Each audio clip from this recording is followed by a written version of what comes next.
Okie dokie. All right. So I'm actually really excited for this. This wasn't a planned thing, but it's a very necessary thing. I wasn't even thinking about the high schools yet, until you mentioned that. And I was like, oh my gosh, we have like a whole, like this is something that I remember seeing a whole process, right? Like I was just sharing, and I'm gonna send this so you guys can we'll send all the documents afterwards so you guys can see, and as you're planning, kind of make your game plan. But every document that we see here is high school start February 1st, and so it's this Christmas break college program, and then we dive in. And so this is something actually back in was it I don't know if it was 2012 or 2014. Excuse me. Sorry, training is starting right now. So anyway, so when Cody came down to cross train with me, I think it was 2014 or was it 2013? This was something that we started talking about. Like he was down cross training, went through stuff, and he was sharing like some of the stuff they did. And I was like, oh my gosh, we always called ahead of time, did this, but we never just did the drop-bys. And it was really after chatting with him, I was like, oh my God, I feel like we've missed out on so much, even though we were, really good recruiters, because this here, it makes a really big impact. There's people that don't get back to you, they don't respond to emails, and you're never going to get in touch, or you just never get in touch with them because they're in a class or whatever. But there's this magical thing that happens when I started just showing up, and you sit there and wait, that eventually someone comes and helps you, and you get to talk to somebody where you could have gotten put up on the phone. And so this is something that I know he had mastered as a DM years ago. I mean, this is 9 years that he was crushing it at. And so, yes, Cody, I would love for you to share. This will be good for me to hear again as well. Just the things, and I'm going to turn off my audio so we can have it clear over there. So if you lead us. All right. Can you finish the 4:15 from Wednesday? I already closed it. Fantastic. So, well, thank you all for the time today. So this started out for me when I was a brand new district manager. I was in East Houston over here. And one of the things I've always just kind of thought in my mind is we gotta play, we all do the same business, but we have slightly different circumstances depending on territories. Our teams at the moment, so we always have to play with the team that we have at the moment. We always recruit for the team that we want, but we got to play with the team that we have. And so a big part of that for me is I was looking at my territory in East Houston. As you guys know, there's a couple maybe small community colleges, but there are no major universities. I could drive downtown and share U of H, but the big thing that we had in that territory is the fun thing about the East Houston territory is it has 3 or 4 of the largest schools in the state of Texas are in that territory. So it's some very, very large high schools. Deer Park High School, Channelview High School, North Shore High School, some of the Baytown high schools are very large as well. So then I learned, well, how do I go? And that's where I'm going to get my recruits. So a couple things that we want to do. And the big thing that for me, and I think maybe that's one of the reasons I was good at it. And then moving to my new territory when I moved to College Station, I was good at it for a while, but then I think I kind of just started taking for granted the fact that I have, college students, 20,000 at Blinn, 50,000 at A&M, and I kind of let that, I relied on that a lot and didn't do this quite as much these last few years. But regardless, still having the good connections is important. So in terms of steps, the things that we want to do is that we want to go and on our LDVM or whatever website, and we want to figure out what schools are in our territory. Actually, that's going to be an important thing, because if I don't know which schools are in my, I didn't have my targets, right? So I need to go find all my schools, make a list. The cool thing about, by the way, if it's not an LDVM, what you guys can do is go into your Vector Live, because some things have switched since last year's LDVM. So yours is the same, but ours is not.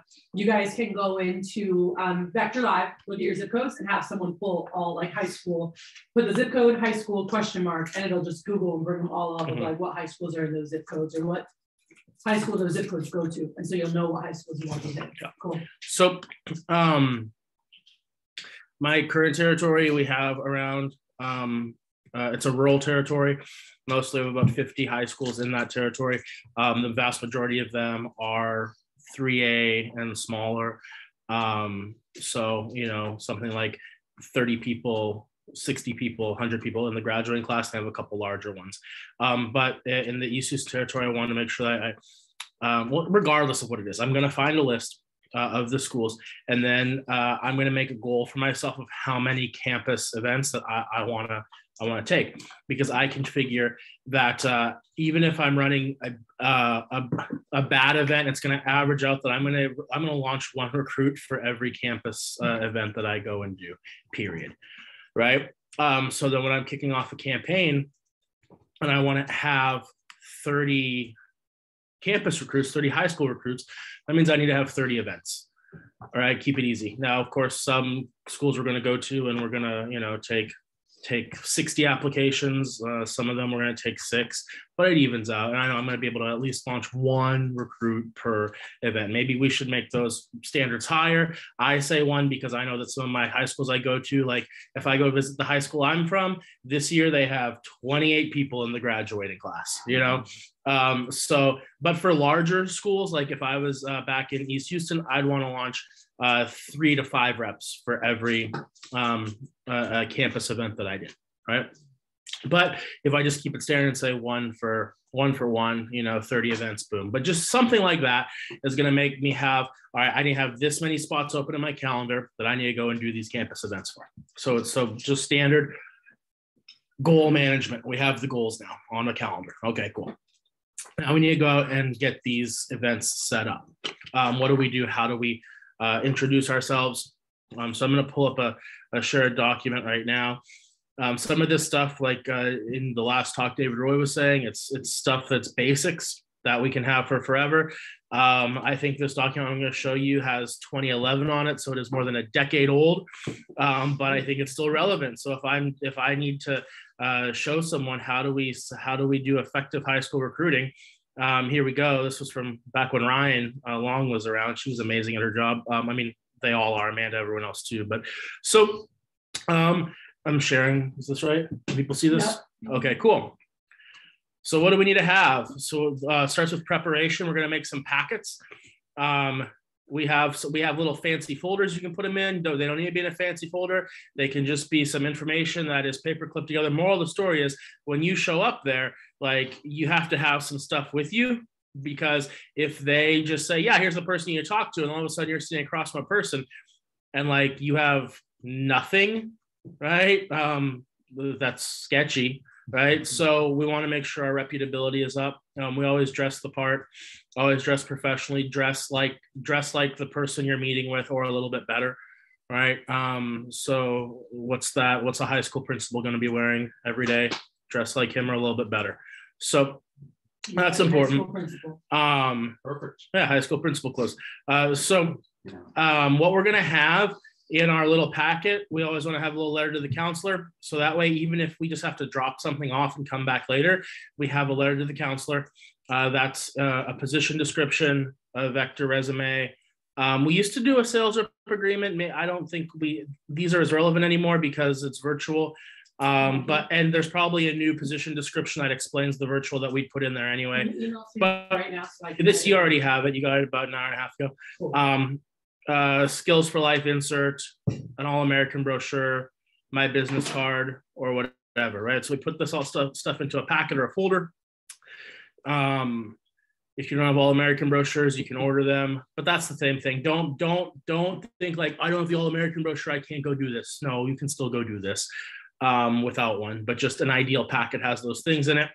If you have some posters you can bring with you, and if you have some flyers as well, you can bring those. You can have your graduation letters made or a sample of them when you meet her. And then you want to have the locations of your schools mapped out. So that's what we do for prep. On the visits, remember that sometimes you have success with walking in the first time, sometimes you don't. But we're going to walk in, dress professionally, introduce ourselves and our company. Hey, I'm Cody Rose. I'm the district manager for Vector Marketing here in town. I have some summer work positions available for the graduating seniors. Who would be the best person to talk to about letting the students know we have some work available? And we just keep asking that question. And as it goes on to say, you may end up speaking with a guidance counselor, you may end up speaking with a principal. Every school is very different, and you may get bounced to a few different people before you end up with the right one. This isn't because they don't want to work with you, it's because they have no idea what to do with you, right? So with the exception of the military, who operate under a completely different set of rules, most employers don't approach high schools directly. Therefore, very few high schools are sure what's the best way to work with employers. Right. So once you don't have a program set for it like colleges do. Right. So once you get to the right person, the run through of info will take about 15 minutes. You have to go through everything. You might have to go through everything with more than one person. Right. So practice this before, but it's pretty basic. And here's a basic script. Yeah, I just want to talk with you about some summer work that we have for our students. We're with Vector Marketing. We do sales for Cutco cutlery, like the kitchen knives. Have you heard of Cutco before? Awesome. Well, so we typically just, work with college students and some high school graduates. We offer some full-time summer work. We're looking to expand into working with more high school seniors and graduates this year. And so the position is just selling Cutco. So in this folder I have for you, give them the folder. I have a position description for you. Just so you know, our sales representatives meet with customers one-on-one and show Cutco. You may have been familiar with our old program where representatives went to customers' homes to show them, but with COVID happening, everything now is virtual. So the students basically show, fun kitchen stuff to house moms over Zoom, and they're paid $18 per appointment for that. It's a guaranteed rate regardless of sales. And the appointments are typically about 45 minutes to an hour. Our sales reps, they work off personal referrals. So this is back when we had samples. You'll cross that out, of course. Our representatives work off personal referrals. We have a 2 to 3 day training where we teach them everything they need to know and offer them ongoing support as they work with us. Our students must be 18 to work with us. Don't worry about the 17 thing. And then also in the folder is a sample resume with one of our top sales reps from Arizona. And there's some copies of the sales rep agreement. Pull that out. This is our All-American Scholarship Brochure. We award 100 corporate scholarships every year. As our Skills for Life brochure, it's given to each person we accept to training so they know what they can expect with them, and they share this with their parents before they begin working as well. So, and you just kind of have a conversation with them, but that's the basics of it, right? Like, tell them what's in the packet, tell them who you are. Right. If you've never done this before and you're super stressed out, go through this little script a bunch of times and you'll be ready. You'll still kind of fumble around your first time, maybe, but that's okay.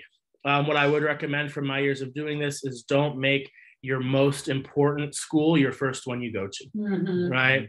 I had a big old list of the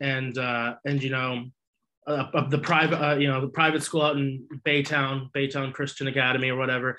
They're a little bit more important on my recruiting list than maybe South Houston High School, right? So go to South Houston first and practice this. But also one thing that you will see sometimes at different schools, when you go to some of the schools that you think maybe aren't the elite schools in your territory, it's still really important to go to them, and you're going to be able to generally get a good bit more access there too, because those are schools that oftentimes are overlooked.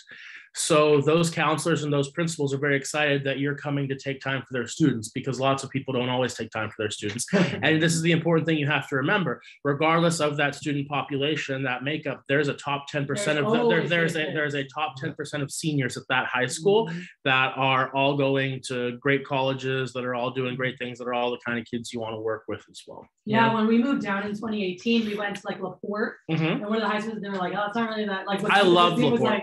Like, that's not really that great. And we went, it's very middle class, but like, I recruited the crap out of that school. And like, you have the honor students. I'm like, they have a DECA program. They have, so it's like you find those kids. That's who I want. Frank went to the Waterside School in Corpus. And so that's an important thing to remember. So in here, it'll talk a little bit about name dropping schools, but what the next thing that we tell them is just so you know, so we kind of explain what we have. So we work with other high schools in the area. We worked with this school, this school, this school. We worked with this school when this counselor was here. Actually, I worked a lot at LaPorte with Miss whoever. I'd go back and find her card when she was here. And we've had some success with students over the years from this school too. We work with colleges a little bit more than high schools. So we have some really good connections with Blinn and with A&M, especially our Sales Institute A&M. So you basically are just building some credibility for yourself real quick. And then it says briefly describe your own experience. If you want to say that, you can, but you can kind of gauge this talk based on if this person is on her lunch hour, she has plenty of time, or if she's just meeting with you really quick to figure out this thing out. You'd probably want to sit there and tell your whole story. But this is where you need to gauge it to just be respectful of their time. If someone's quick, shorten it up. If someone can talk to you for a minute, say a thing or two about you. So I actually started working with the company when I was at Texas A&M during my junior year. I was in the Aggie band. One of my friends was doing it, so I got started. I've been with them now for 12 years. But so what we want to do is kind of let your students know about our openings. So these are the types of things that we'll usually do with our high schools. Sometimes we do a on-campus table, like at lunch, we can take some applications. Is that something that might be available? And if she says yes, cool, and can we book that? And we can go through the list here. It gives us different options and things that we can do, and see what she can help you with, right? Usually the options I give them is I want the on-campus table. I'd like to see if I could put some letters out at graduation or at practice, or put them in senior bags. If I could drop off some letters, if she could give them out for me, that's another thing I want to see. And another thing that I'm gonna always want is to put some information in like the homeroom, the senior homeroom teacher mailboxes, right? Just so like they pick up their mail and say, oh, there's this, and maybe they say it in homeroom one day, or put the little poster up. But like you guys are all in high school, there's homeroom teachers, so if they have them, that's good. And then the other thing that I do like to ask about always, it gives us more options on here. I've never personally done some of these, but one thing that I do like to ask about always is who's in charge of like senior events. Like, are they doing a project graduation? Are we having any, I don't know, local senior events, right? Like, so in my small town, the church does something for the seniors, right? And just getting that info so I can partner up with them and help provide something. Right? See what they need. Do they need a food sponsor? Do they need a game sponsor? Do they need a something sponsor? And that's a place where we can spend a little bit of money just to be helpful. And this is a big thing that I'll tell you, and this kind of goes into more of the community member role. It's important to show up as a community member, give and share, but like there's plenty of people that have joined our team. We've had a couple 10K fast starters just in the last year or two that came to me from just working and volunteering with the county fair. That's been a big thing, just because we're there and we're showing up for something. Because whenever we get a territory as a DM, it's our responsibility to be an active member of that community. And so that means we're going to be an active member of their local chamber of commerce. We're going to be an active member of whatever it is, right? And you need to find those things in your community that are important. And different communities have different things, of course. But the same way the Army recruiter is going to be everywhere in that territory, you want to be everywhere in that territory and know the same people as well. And beyond the Army recruiter, you also need to be showing up to the business events or social events, so that people understand, like, oh yeah, kids go work for Cutco, right? Or kids go work for Cody, with Cutco, and it's just a normal thing. And you have to develop that. So that's something that takes time. And then it's important to remember who our customers are, and as district managers, and our customers as district managers, right? The idea of any book we were like make raving fans of your customers, customer loyalty, customer whatever. It's important to remember that our customers as district managers are both our sales reps as well as our recruiting connections, right? And so those recruiting connections are our college counselors, our college, well, you figure out where, right? At Blinn, the people we need to talk to is in student leadership activities. That's the guy that if I'm good friends with, I've been friends with before the guy that was there, he was his assistant. I was good friends with Benny before that. But you always figure out who your person is that you need at those schools, and that's who you become friends with. Those are the people that you're making that connection with over and over again. So when you go in, it just becomes easier because they've seen your face, right? Because you remember to always put yourself in their position too, right? You're a new face, right? And their job is to, if you're a high school administrator of any kind, if you're a high school, front desk lady, your job was we need to prepare the kids, but protect the kids as well, right? So they're all about prepare and protect. Probably more protect and prepare, honestly, right? And so you're a new face coming in, and so they're screening, just like we all screen as humans. So you want to make sure that when they're going through their internal screening process, you're checking out. Right. So then if you're a young person too, that's okay. Explain that you're young. That's fun. No big deal. I was doing this when I was 20, 22. So it doesn't matter how old you are necessarily. You just explain that, you just got promoted, excited to build a team. We work with a larger organization. I'm the new manager assigned to this territory, and I'm your new rep for this school, that kind of a thing. Right. Because you are, right. You are our sales rep in that territory for that set of schools. Right. Use whatever sales analogies you want, but that's the idea. So then it's my job as my territory rep to make sure that I have those connections. The baseline connections that we need to make are our connections with each of our high schools and our connections with our colleges, right? And we go colleges. Some territories have a lot of tech schools, some of them don't. Mine doesn't. My old one did. East Houston, I got just as many, I could get just as many recruits from, whatever TTI tech school where they're teaching massage and I don't know, whatever else they teach there, automotives. The one out on I-10, I could always get recruits there. And those people were, and those college officials were always excited to see me, right, as well. Lee College is a great one. I still get career fair stuff for Lee College because they start to know who you are. So colleges, high schools, make those connections and understand that. And just if you have it as your mindset in this way, especially when you're a DM, and if you're a branch manager, you have to understand also then that these are our relationships as the division for the next decade of our lives, right? And even though as the branch manager, you need them for a couple minutes, we have to be clear with them that like, hey, this is who our divisional contacts are. I'm the student that's assigned this summer. I'm excited to get to work with some of the students. This is the divisional contact too. This is the person. This is my district manager. This is my division manager. They're the people that'll be in the territory for a long time.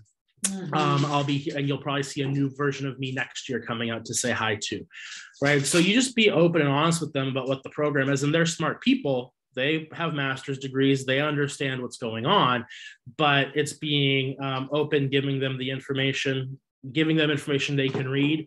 One thing I always have appreciated about these type of individuals, administrators, is that like if I make a handout and I give it to you guys or to students or to salespeople, they may read half of it. They're going to sit down and read what you give them generally, right? So make sure you give good materials. They're the kind of like Katie would notice if you had typos, if you had things misspelled, if it was like, that doesn't make sense, like she's going to read it. They will actually read the material you give them. Like I see first. Yeah, they're people that will actually read the material you give them. So make sure the material you're presenting them looks good, is put together professionally when you're handing it over. So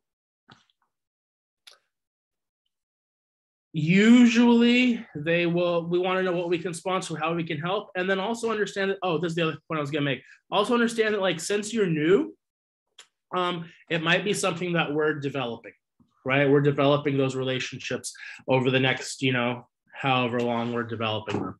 And as a DM, that's easier to understand. Okay, I'm like, they're going to see me. I need to make my rounds. I need to be dropping by a couple times a year to say hi to whoever, remember the names, I'm bad at names, but this is something that I have to just write it down and have my little notebook.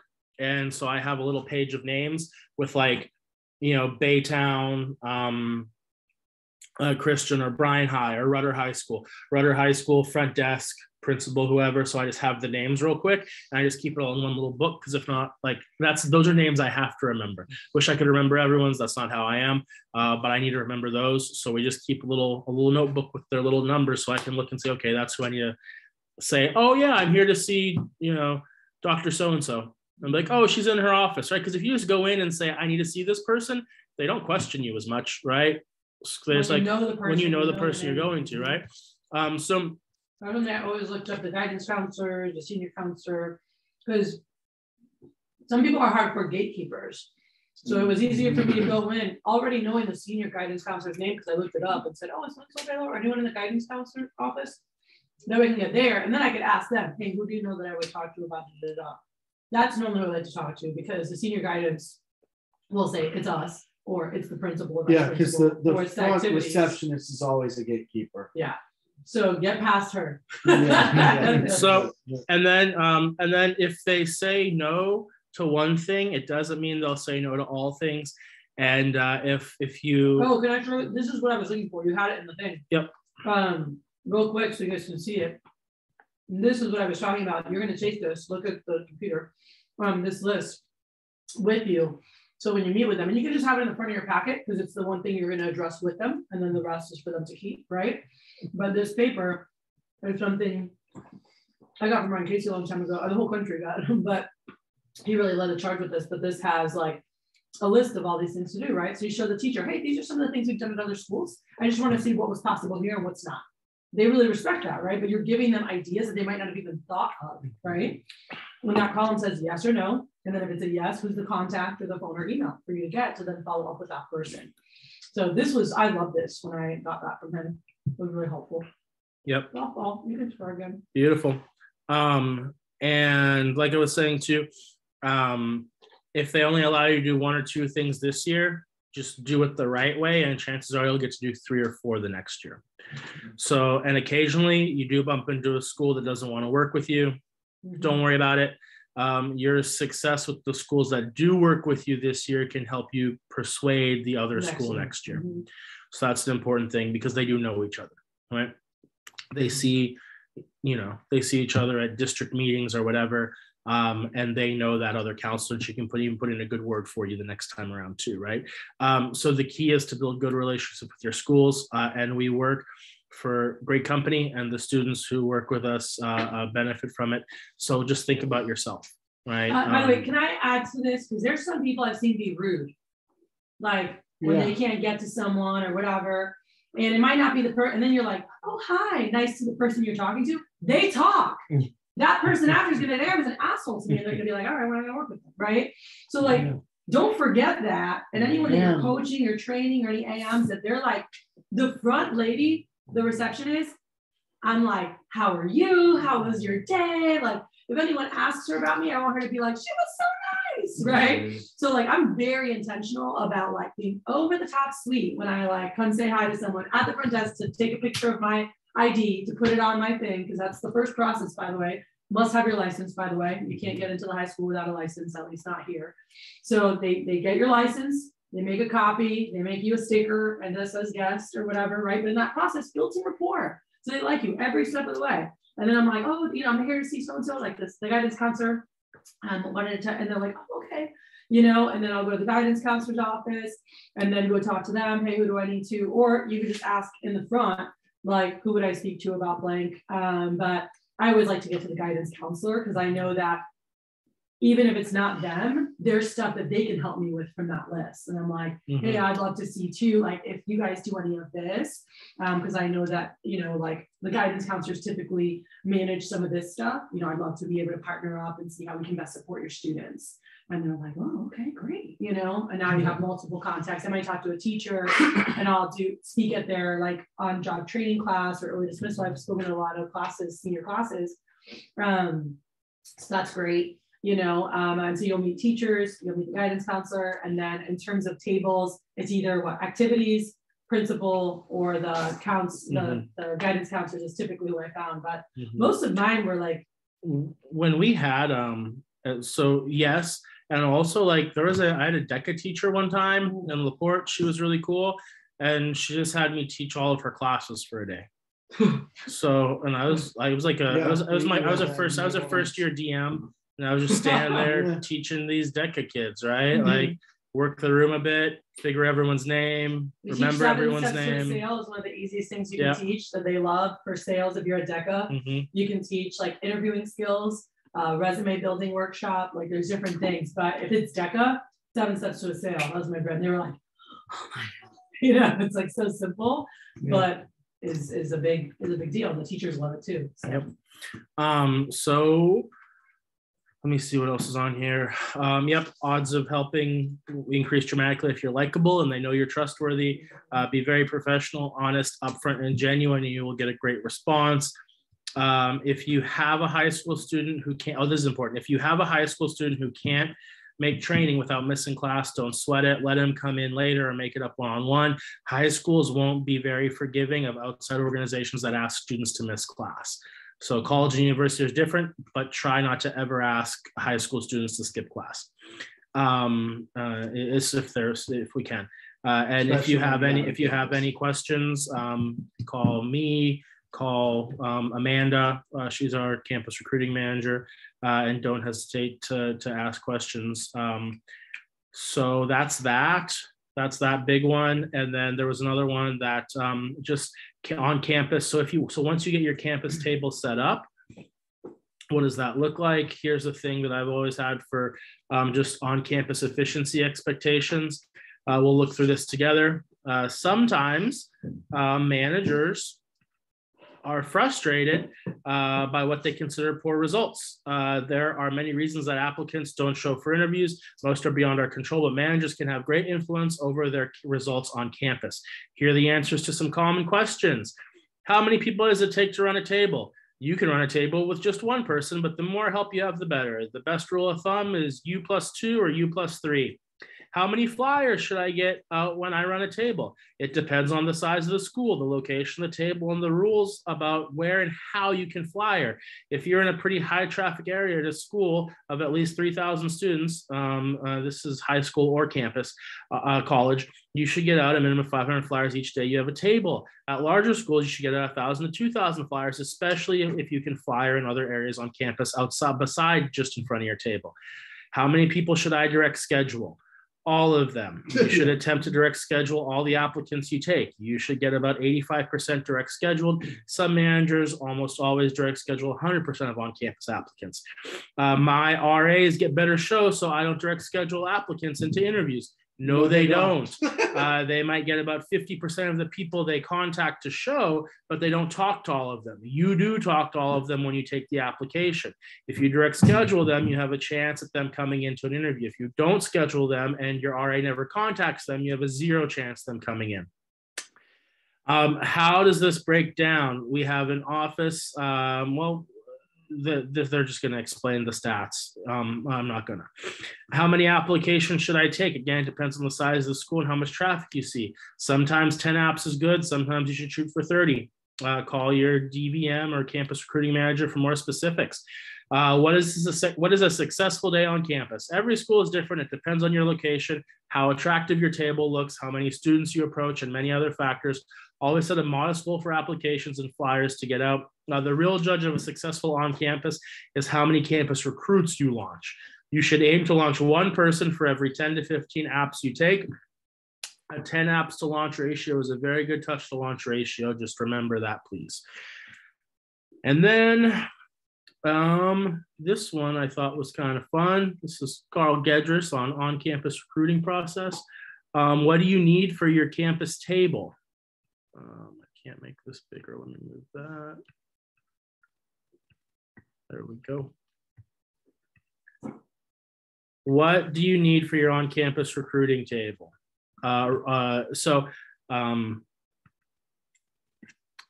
Fun from Carl Gedris. Learn how to steal. The best managers are really good at stealing ideas and using them better than other managers. So what you need some visual stimuli. You need applications for the job, pens or pencils, an all-American brochure, Skills for Life brochure, a tablecloth, your approach, maybe some paperweights, some business cards, candy or balloons, anything to attract people to the table. Your interview schedule with you, some clipboards, some flyers, directions to the office if you're doing live ones. If not, that's okay. And an interview information sheet. So just imagine what 2 to 3 on campuses per day for 3 days can do for your office. This was a fun thing that I remember reading this when I was young, and I realized, oh, I need to get more campus boxes.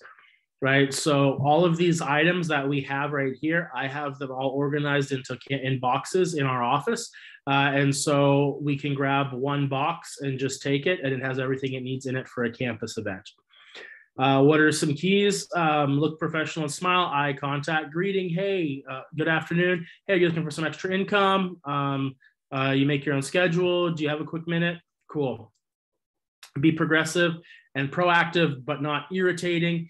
Be sure you have every step under control, right? So where are you going to park? Where are you going to set up? A timeline for what should be happening. What's your goal? What time should you get there? What time should you set up? What time are you going to leave? Just basic stuff that like you need to know. Don't cut corners, and you always need to be sure to stay within the rules and regulations they give you. This is important. Some schools are going to say you can stand in front of your table. Some say you just have to stay at your table. Some say you can like go talk to kids in the lunchroom. You know, if it's just a chill vibe, you can go sit down with some kids and be like, hey, are y'all looking for work? Are y'all seniors? Cool, come over to the table when you're done eating. I want to show you something, right? Just talk to them. Here's some things to remember. Do not eat at the table. Do not sit down at the table. Do not leave the table. Do not leave early, right? So you always need to have someone at the table. So that's why I like working in pairs, so someone can stay at the table and someone can go talk to, you know, a table of high schoolers.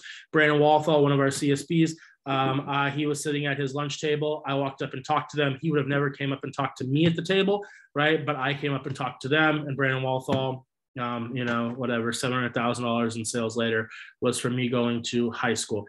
Chad Brailsford, about $1 million, a little shy under $1 million in career sales. He was a campus recruit that walked up to our table and was like, what's this? What's going on?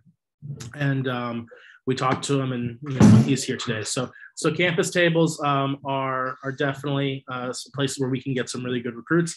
And then call your manager as you're leaving to go there, and call and give updates, right? Let us know how many applicants you've taken, put it in the group me, call Kathy, call me. As soon as your on campus is finished, you want to immediately make sure if they're not set, the people that you haven't set, we want to get those back to the office and call that afternoon so we can set them for interview as soon as possible. We want to try a direct schedule if at all possible as well. What does a campus table approach look like?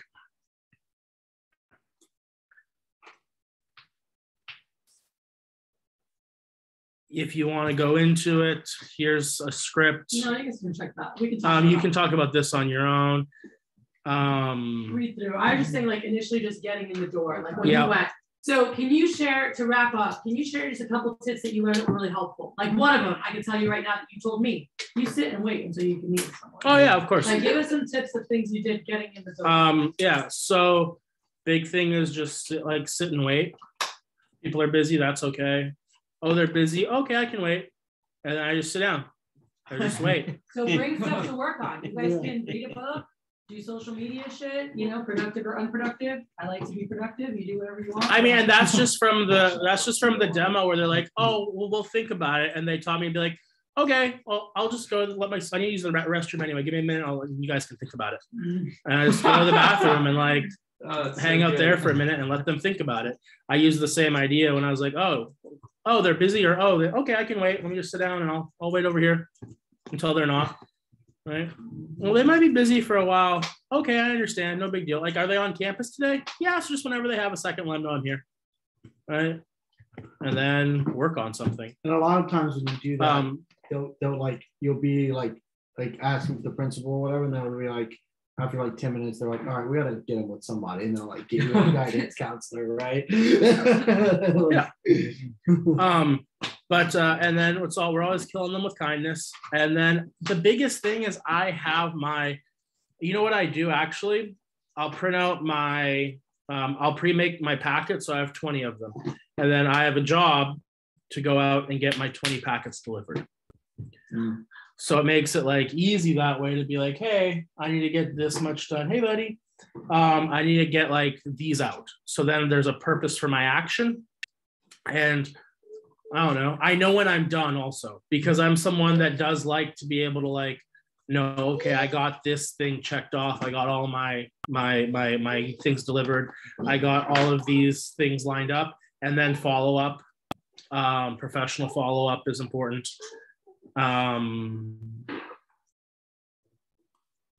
Questions? I don't know. What do you guys have? Anything? That's how I do on campus stuff. I want 30 campus dates booked. So I need to go out and get them booked. For my bigger schools, I'll go back twice. For a small school, I'll only go once. But I'm going to get them booked in the schedule so that I can get these things, I can just get these events done. And then I'm going to have my applications and go to campus and take applications on clipboards. Maybe we do a QR code this year because it's not 2011 anymore. I don't know. But I mean, the idea is just we go out and start doing them. I don't know. Awesome. Yeah. Any questions, comments? Because this is important and you want to start next week. So do you ever plan on like structuring to make sure that you're visiting like X amount of days before you know your mailers are going to drop, just so like you can find them to have them like visually seeing you? Yeah. So generally how it works is the big time that they're going to be open to visits. We can go start visiting right now, making connections. The big time they're going to be open to visits is between testing before graduation, which gives you about a month, 6 weeks-ish anyway. So it's usually that window is when you're going to see them, which is April and May. Yeah, and that's is generally. So if they don't know you right now, that's kind of tough to go make intros and get the tables booked all in that window. But you can do it also. You can absolutely do it. But if you're starting now, for the first times, they may even for some of them let you stop by now and stop by again after testing. But that's a big thing that when they look at their calendars for you to come, you just have to understand that they're looking at the testing calendar. Like that's their big thing. Like, all right, when are my seniors in? When's my senior testing? When STAR testing dates? Because if there's STAR testing dates going on, like no, so just understand that. So that's that. They usually wrap up, after March or so. And so you have now to just the other thing too is if you start now, you can go first to contribute. You can ask later for what you need, right? Yeah. Hey, I'd love to know how to serve your students. We've been doing a lot of guest lecturing in classes all around the area, like online and live. And that's a true statement for our company all across the country. We might not be doing it, but I speak for what's happening, right? So I'm like, hey, we've been doing a lot of guest speaking for different classes, and we'd love to see if you have a DECA, a on-job training class where they get credits for working in the field. Or any business leadership or communication classes, we can speak at. And they're like, oh, they love outside guest speakers. They love it, And then so you can talk about getting word out to the students, but I'd love to know how we can serve your students. I really love being able to contribute and give back. I know how much I learned from having great guests when I was in school, and I love to be able to pay that forward, right? But right now it's like, how can we serve you, right? And once we figure that, it's like, okay, cool. And then now 2-3 weeks later, you can say, hey, we'd love to set the tables, or you can do that sooner. So, but it's, if you have someone, if it's a brand new school I'm working with, I really focus on I'm like, oh, we want to get brought out to the students. But really the first thing I want to figure out is how can we contribute? How can we support? And we figure those logistics. And then the next part of the conversation is, and what are other, I'd love to cover other ideas over the next couple months of how we can get word out to the seniors, because once they're 18, they can start, or once they graduate. But they're like, oh, okay, great. But if when you come to talk to them, I found in my meetings, you really talk about how can we serve your students? How can we contribute to the school as a whole or different classes? They love that, because again, you don't want to just be the take, right? It's like, hey, I want to bring value, and then they're more excited to partner up. It's just the fortunes and the follow-up. It's you know, we're so used to as Cutco reps getting a no sale and like never talking to that customer again, right? But like with these schools, it really is like you do a campus table, and let's say you do it in March, get all the applications, stop by after and go, hey, thanks so much for having us out here. Here's how many applications we took. I'll be sending you an email later with the names of the students that we actually because at first it seems like a lot, but like it's not really, right? You're making your job is to make good relationships with a couple dozen people, right? It's what all of our it's like it's the same skill sets that lots of our CGCs use as well, right? We're just going in, we're connecting. Oh my gosh, it is a B2B sale.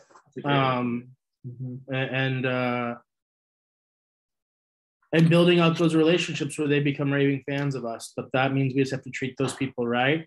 And I know when it's easy just to like be like, I need applications, which is fine. But the more we can start building the connections with people, and like we know, like, because it's fun to have like there's some schools and some organizations I have where like, oh cool, this kid's excited to work for me, I'm going to have this kid work for me in 3 years from now, right? That's fun, right? And that can't be your entire strategy because you know it's not going to be a very successful business, but just if you have some of those people that are excited, it's kind of fun to get to do. And then also if you have any students, like I have some friends that are ag teachers, like you can do something in the cafeteria, you can come back another day and just talk to like ag kids all day as well. So find the people, find the places that you know need your help. Ask for DECA programs. DECA's great. Honors. And get out there and just do it. That's the big thing I'd say. Just start doing it, and then come back and teach other people how to do it too. I was booking high school tables. One of my strategies was pick up the 1 or 2 easy ones first, so we have things to name drop and go, oh yeah, at so-and-so we're doing this, at so-and-so, and they're like, oh, well, they don't want to get left behind type of thing, right? So like, can you land 1 or 2, or if not, just name drop schools. Like in my first ones, I name drop schools that we've done in the past. So like in the past, we've had tables at Friendswood High School, here. We've been able to do guest lectures at some of the different schools, be able to partner up with the DECA programs at, you know, LaPorte and schools across Houston, and would love to see how we can best serve your students, right? So like definitely what we're doing, what we've done, like always dropping that, you know, because then they're like, oh, like it's not something new that they have to go find approval for, right? Type of thing. Now it might be, but I'm just saying, like in their head, if it's like something like new, then it's like, oh, I don't know about this. Can we do this? Let me find out if they're not sure. But when you're like, oh, like, you know, the passage, and they're like, oh, cool, yeah. And you know? and I don't think this needs to be said, but maybe it does. But like, this is one of the main reasons we have territories. You're responsible for those zip codes, the schools in those zip codes, right? And I'm responsible for the schools and the zip codes right beside yours. You're not responsible. You're not coming to see mine. I'm not going to see yours. That's why we have these territories, by the way. A big part of it, especially with PRs now the way as they are, and people can sell everywhere. And for us over here, there is a little crossover sometimes because the high school has zip codes from Cypress going to it, and from West, you know, like 2 territories might share a high school, and you go run it together. Take one out. But for the most part, just understand that. So like you can look at those like, all right, I'm going to make good connections with these people in this territory. And me and Dave, when we ran New Orleans, like there was